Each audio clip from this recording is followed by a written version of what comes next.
Good evening, YouTubers. Here's your zip code, Farik, Matt Shiny in the 92805 on this Saturday, August 17th. And this is installment 18 of the Election Collection.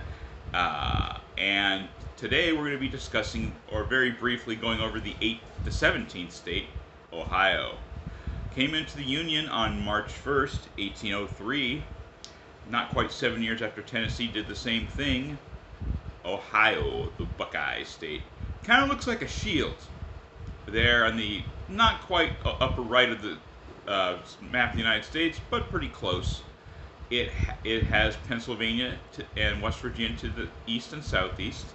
It has a water border with Canada through Lake Erie.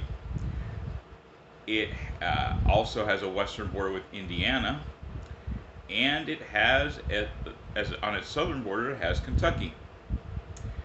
That's Ohio, looking like a shield there. And Ohio, modern Ohio, has a population of about 11.758 million. 7th out of the 50 states, so it's a pretty major state for population.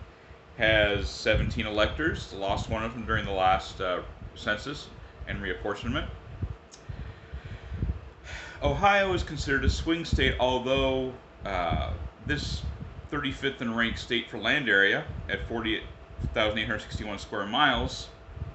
It went for both times, 2016 and 2020, for Trump. In fact, over 1960, more than half of the votes went to the Republicans. 10 of them. Only 6 out of the 16 elections last done were for the Democrats.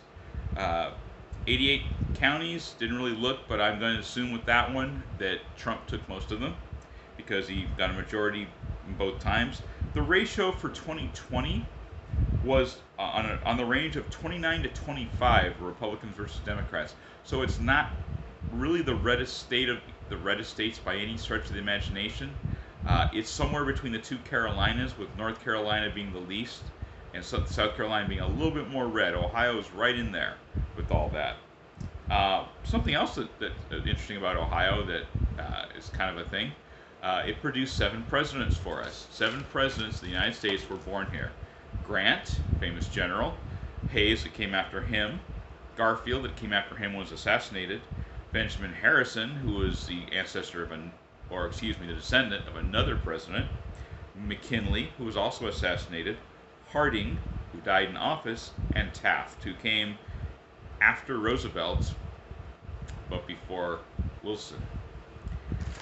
So Ohio's really been a lot in the political realm, and it's considered a swing state, so it could go either way. It's gone Democrat in the past. It could do it again.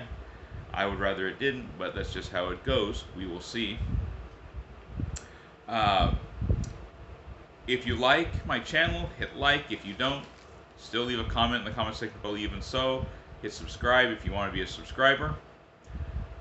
For those of you there in Euclid, for those of you there in East Cleveland, for those of you there in Akron and in Mansfield, there in Lima, there in other Shaker Heights, there's those in Mentor, also in Fairborn, and in Dayton. I love y'all. Have a good evening, and we'll see you in the next video.